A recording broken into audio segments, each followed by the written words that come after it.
Equivalence या पॉईंटवरचे examples बघणार. Last लेक्चरला आपण काय बघितलं तर एक्झरसाइज नंबर 1.2 मधला पहिला क्वेश्चन्स आपण काय केला होता, पाहिला होता. आता आपण काय करायचं आहे तर क्वेश्चन नंबर 2 काय करायचं आहे पाहायचा आहे. Okay, now start. Question number 2. Question number 2 काय बघा, use the truth table. Use the truth table the following logical equivalence. Okay, truth टेबलच्या द्वारे लॉजिकलचे जे इक्विव्हॅलन्स आहेत ते आपल्याला काय करायचे आहे, प्रूव्ह करायचे आहेत. ओके, तर आपण फर्स्ट एक्झाम्पल्स घेतोय. Now look here, first examples. negation P and Q, P or Q, bracket complete, and negation P. तर आपल्याला काय दाखवायचं आहे बघा, LHS is equal to RHS. आपल्याला काय करायचं आहे तर फाइंड आउट करायचं आहे. LHS is equal to RHS. Next line solution. First line आपण काय करायचं आहे तर ट्रूथ टेबल याचा ड्रॉ करायचा आहे. ओके, तर ह्याच्यामध्ये किती स्टेटमेंट आहेत पहिला बघायचं. पी क्यू पी क्यू दोन स्टेटमेंट आहेत म्हणजे 4च रो आहे ना, हे लक्षात ठेवायचं. तर firstly P, okay, Q negation P आपल्याला लागणार आहे. तर याच्यामध्ये किती कॉलम्स येतात हे पण तुम्ही सांगू शकतो काय. ओके, दोन काय आहेत तर आपल्याकडे स्टेटमेंट आहेत आणि कनेक्टिव्हिटीज बघा 1 2 3 4 5. ओके, म्हणजे इज इक्वल टू 7 टेबल्स. हे कसं काढायचं, जेवढे स्टेटमेंट आहेत प्लस कनेक्टिव्हिटीज किती आहेत ह्याच्यावरती आपण काय करायचं आहे तर या दोन्हीचे ॲडिशन केल्यानंतर किती कॉलम्स येतात हे लक्षात ठेवायचं आहे. तर आपण पुढे जातोय. नेक्स्ट दुसरं आहे. आता आपल्याला हे नंबरिंग पण आपण देऊ शकतो ह्याला. फॉर एक्झाम्पल दिस टाइप याला 1 याला 2 याला 3. आता आपण LHS घेतोय. LHS साठी लागणारा सर्व डाटा आपण काढलेला आहे. Negation P and Q. Okay, याला नंबर आपण 4 देतो. ओके, हे LHS झाले. आता RHS काढायचं. RHS काढत असताना हा एवढा पार्ट, नंतर हा पार्ट, नंतर दोन्हीचा पार्ट. म्हणजे फर्स्ट आपण काय घेणार आहोत, P or Q घेणार. ओके, P or Q याला कॉमन नंबर 5 आपण घेऊ शकतो. नंतर निगेशन P ऑलरेडी आपल्याकडे आहे. यस, निगेशन P काढले. हा टोटल पार्ट आहे. Next line. तर P or Q and negation. Yes,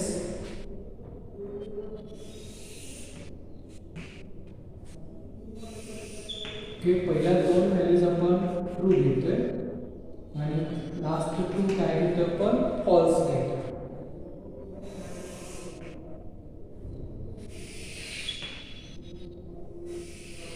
okay, similarly Q statement. Q मध्ये आपण घेतोय निगेशन पी घ्यायचं आहे. मग पी मध्ये आपण काय करतोय तर ज्याकडे ट्रू असेल तर इथं कोण येणार आहे फॉल्स. इथं जर ट्रू असेल तर इथं काय होणार, त्याचं निगेशन फॉल्स होणार. फॉल्स असेल तर त्याचं निगेशन काय होणार आहे, ट्रू होणार. तर इथं ट्रू. फॉल्स असेल तर त्याचं निगेशन काय होणार आहे, ट्रू होणार. आता आपण पुढचा पार्ट करूया. काय सांगितलंय, निगेशन पी अँड क्यू. तर निगेशन किती आहे तुमच्याकडं, yes, clear negation P. And Q आहे का तुमच्याकडे बघा, अँड क्यू, यस, क्यू आहे. त्या दोन्हीचा अँड घ्यायचा म्हणजे दिस कॉलम आणि दिस कॉलम ह्या दोन्हीचा काय घ्यायचा, अँड घ्यायचा. अँड म्हणजेच काय तर कंजक्शन. हे आपल्याला काय करायचं, घ्यायचं आहे. तर त्यासाठीचे जे काही 6 रूल्स आहेत ते तुम्हाला माहित असणं गरजेचं आहे. पहिला काय, पी अँड पी असेल तर आन्सर काय येतं, टी येतं. हे लक्षात घ्यायचं. सेकंड, जर F or F असेल तर आन्सर काय येतं, F. Okay, next, P implies F. P F असेल तर आन्सर येते. फोर्थ जो रूल आहे तो फोर्थ रूल काय सांगतो बघा आपल्याला, जर P double implies P then answer is P. Okay, F double implies F then answer also F. And 5 for negation of true is equal to false. Negation of false is equal to true. हे लक्षात घ्यायचं आहे. तर 5 rules परत एकदा मी repeat करतोय.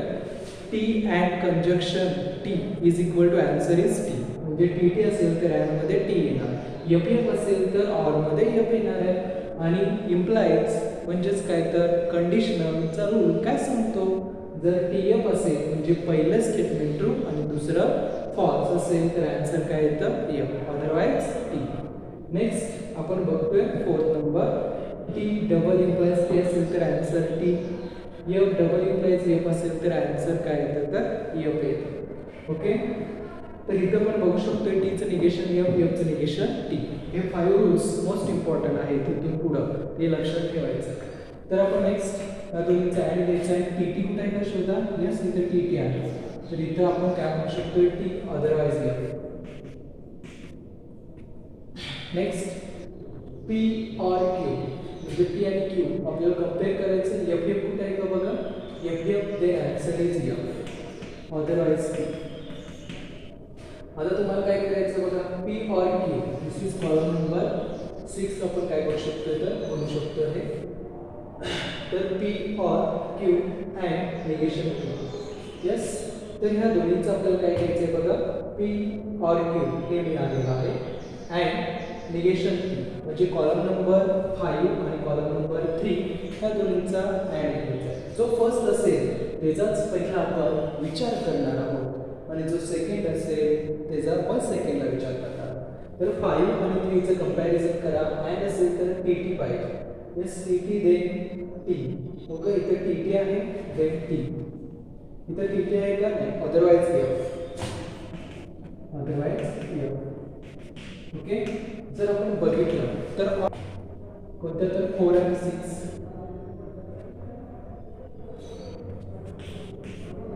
तर लक्ष द्या काय सांगितलं, तर आपण एंट्रीज बघितल्या कॉलम नंबर 4 मध्ये, हे आपले एलएचएस आहे. कॉलम नंबर 4 म्हणजे कोण, LHS, negation P and Q.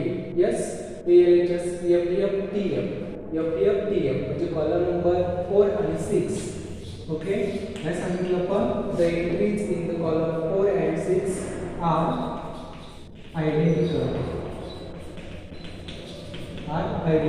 Values कशा आहेत, आयडेंटिकल आहे. जर असं आयडेंटिकल असेल तर आपण काय म्हणू शकतोय, तर P and Q equivalence. Okay, P और क्यू अँड निगेशन क्यू असं आपण लिहू शकतो. कधी, जर दोन कॉलम्समधल्या एलएचएस आणि आरएचएस जर काढले, त्या दोन कॉलम्समधल्या जर एंट्रीज सेम येत असतील तर दिस स्टेटमेंट आर इक्विव्हॅलन्स. तर हे दोन काय येऊ शकतात, तर इक्विव्हॅलन्स येऊ शकतात, हे लक्षात ठेवायचं. ओके, नेक्स्ट आणखी एक एक्झाम्पल्स आपण सेकंड एक्झाम्पल्स काय करायचं तर घ्यायचं आहे. हे 5 रूल लक्षात ठेवायचे आहेत तुम्ही, मोस्ट इम्पॉर्टंट रूल्स आहेत. Equivalence negation. तर हे एक्झाम्पल्स आपण काय करतो, सॉल्व करतोय. Now look here, solution. Firstly, okay, तर 1 पी घेतोय आपण, क्यू घेतोय, त्यानंतर लागणार आहे निगेशन पी, देन अजून कोण लागणार आहे बघा, पी अँड पी और क्यू. यस, पी और क्यू. याचं काय आहे आपल्याला दिलं गेलेलं आहे, निगेशन दिलं गेलं. दॅट्स वाय निगेशन पी और क्यू. यस, परत हे आपल्याला काढायचं negation P and Q, this column. Next आपण थोडंसं पुढे जायचं आहे. हा कॉलम काढला, आता या दोन्हीचं आपल्याला कॉम्बिनेशन करायचं आहे. दॅट्स वाय निगेशन पी और क्यू. ओके, और negation P and Q. Okay, त्या दोन्हीचं आपण कॉम्बिनेशन केलेलं आहे. 2, 3, 4, 5, 6 and 7. यस, तर आपण पहिल्या दोन व्हॅल्यूज काय घेतोय, 2 घेतोय. लास्ट 2 काय घेतोय आपण, ज्या व्हॅल्यूज आहेत त्या व्हॅल्यूज काय घेतोय तर एफ घेणार आहोत, हे लक्षात घ्यायचं. नेक्स्ट,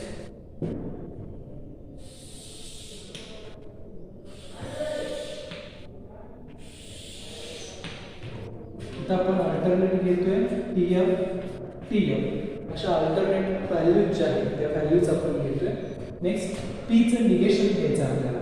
निगेशन ऑफ पी म्हणजे टीचं निगेशन काय येणार आहे, एफ येईल. दॅट्स वाय हिअर एफ, टीचं एफ, एफचं टी, एफचं काय आहे तर टी येणार. आता दोन्हीचं आपल्याला काय घ्यायचं आहे तर ऑर घ्यायचं आहे, म्हणजे पी ऑर क्यू असं आपल्याला काय करायचं आहे तर घ्यायचं आहे, हे लक्षात घ्यायचं. जर आपण ऑर घेतला पी ऑर क्यू तर त्याचा रूल काय आहे तर एफ एफ असेल तरच एफ, अदरवाइज टी. तर एफ एफ कुठे आहे का बघा, यस या येते, तर इथं आपण एफ घेतोय, अदरवाइज टी. ओके, नेक्स्ट आपण पुढे जातो. तर त्याचं निगेशन घ्यायचं आपल्याला. टीचं निगेशन एफ एफचं, ओके, टीचं एफ, एफचं काय होणार आहे टी. आता नेक्स्ट लाईनला काय सांगितलं, निगेशन पी अँड क्यू, म्हणजे हा निगेशन पी अँड काय सांगितलंय क्यू सांगितलंय. म्हणजे ह्या दोन कॉलमचं आपल्याला काय करायचं आहे, कंपॅरिझन करायचं आहे. आणि कंपॅरिझन केल्यानंतर जर टी टी असेल तरच टी, अदरवाइज एफ. टी टीच का, कारण अँड हे कंजक्शन आहे. ओके, ते कंजक्शन आपल्याला आलेलं आहे, कनेक्टिव्हिटीज ती आलेली आहे. तर बघा टी टी आहे का दोन्हीच्या मध्ये कुठं, यस इथं टी टी आहे, तर इथं टी. नेक्स्ट अगेन कुठं टी टी आहे का नाही, अदरवाइज एफ.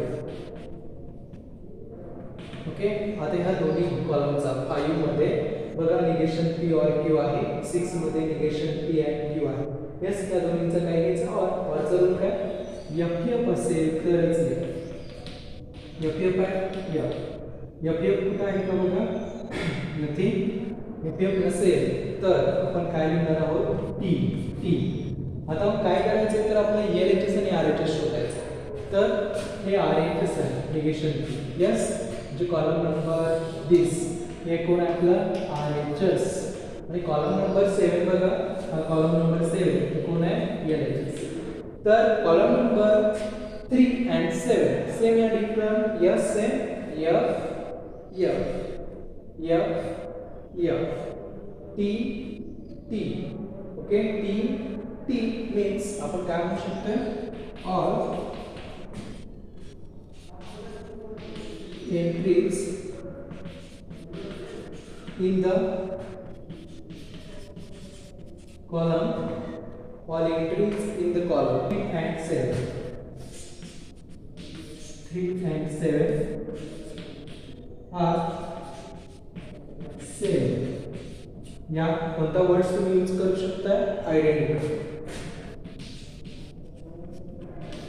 आयडेंटिकल असं असेल तर आपण काय सांगू शकतो, इक्विव्हॅलन्स आहे, म्हणजे निगेशन पी ऑर क्यू, और आपण काय सांगू शकतो, negation P and Q is equal to negation P असं आपण सांगू शकतो. जर आयडेंटिकल असेल तर आपण काय करतोय तर पाहतोय.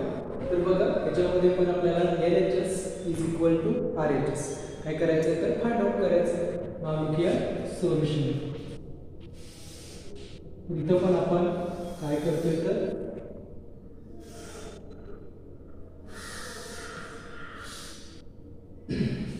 पहिलं पी घेतोय, दुसरं क्यू घेतोय. जर तिसरं स्टेटमेंट असेल आर एस तर ते आपण घ्यायचं. तर तिसरं स्टेटमेंट इथं नाही, पी आणि क्यूच हे दोनच स्टेटमेंट इथं आपल्याला आहेत, हे लक्षात घ्यायचं. नेक्स्ट आपण काय करतोय, कोण निगेशन आहे, यस निगेशन क्यू आहे, निगेशन पी आहे. तर निगेशन पी घेतोय, निगेशन क्यू. ओके, त्यानंतर आपण first P double implies Q, त्याचं परत काय घ्यायचं आपल्याला, निगेशन घ्यायचं. ओके, त्याचं निगेशन घेऊया, निगेशन पी डबल इम्प्लाइज. इथंपर्यंत तुमचा आर एच एसचा पार्ट संपलेला आहे. 1 2 3 4 5 अँड 6. आता आपण ओके आर एच एस कडे जातो. P and negation Q. Okay, next Q and negation. आता या दोन्हीचं कॉम्बिनेशन.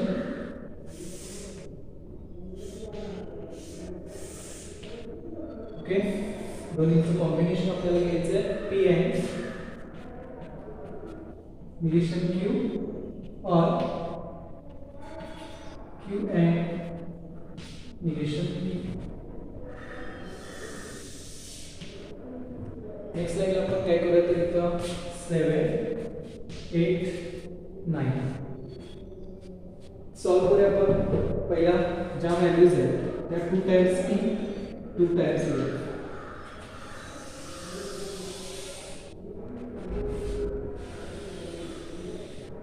ओके,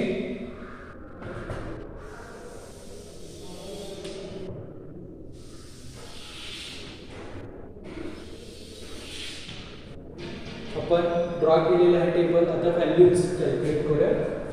क्यूच्या काय आहेत अल्टरनेट टीएफ बघा. त्यानंतर निगेशन पी. निगेशन पीच्या ज्या व्हॅल्यूज आहेत त्या व्हॅल्यूज काय आहेत बघा. टी असेल तर टी असेल तर एफ असेल तर टी. Negation Q. क्यूचं निगेशन काय होणार टी असेल तर एफ असेल तर टी. ओके, जे एफ टी असं होणार. आता दोन्हीचं काय घ्यायचं आहे डबल इंटिग्रेशन पी आणि क्यूचा. तर दोन्हीकडे टी पाहिजे. यस टी आहे टी. परत दोन्हीकडे टी किंवा एफ असेल किंवा टी असेल तर answer is T. Okay, otherwise F. Next आपण पुढे जातो. थोडंसं ह्याचं निगेशन घेतो. टीचं निगेशन काय येणार आहे एफ आणि एफचं टी टीचं काय होणार आहे एफ. हे निगेशन. नेक्स्ट आहे काय करायचं आहे P and negation Q. Okay, हा कॉलम तुमचा कोण आहे सांगा एलएचएस आहे. हे लक्षात ठेवायचं आहे. हे आणि लास्टचा कॉलम हा कॉलम म्हणजे तुमचं कोण आहे आरएचएस. ओके, हे दोन्ही कसे आले पाहिजेत आयडेंटिकल आले पाहिजेत, सेम आले पाहिजेत. हे लक्षात ठेवायचं. आपण पुढे जातो.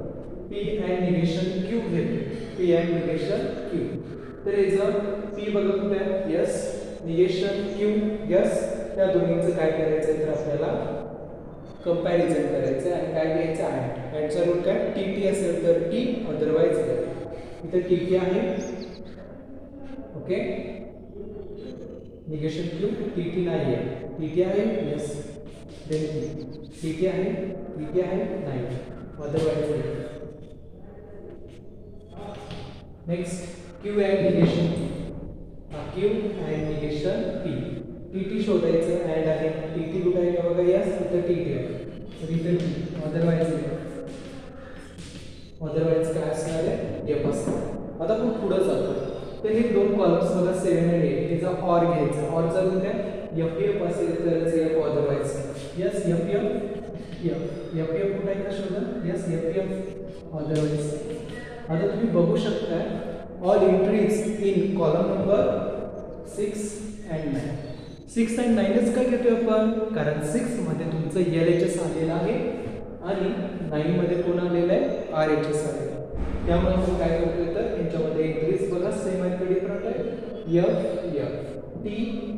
T yes T F. आपण काय सांगू शकतो all entries in the column number 6 and column number 9 are same or identical.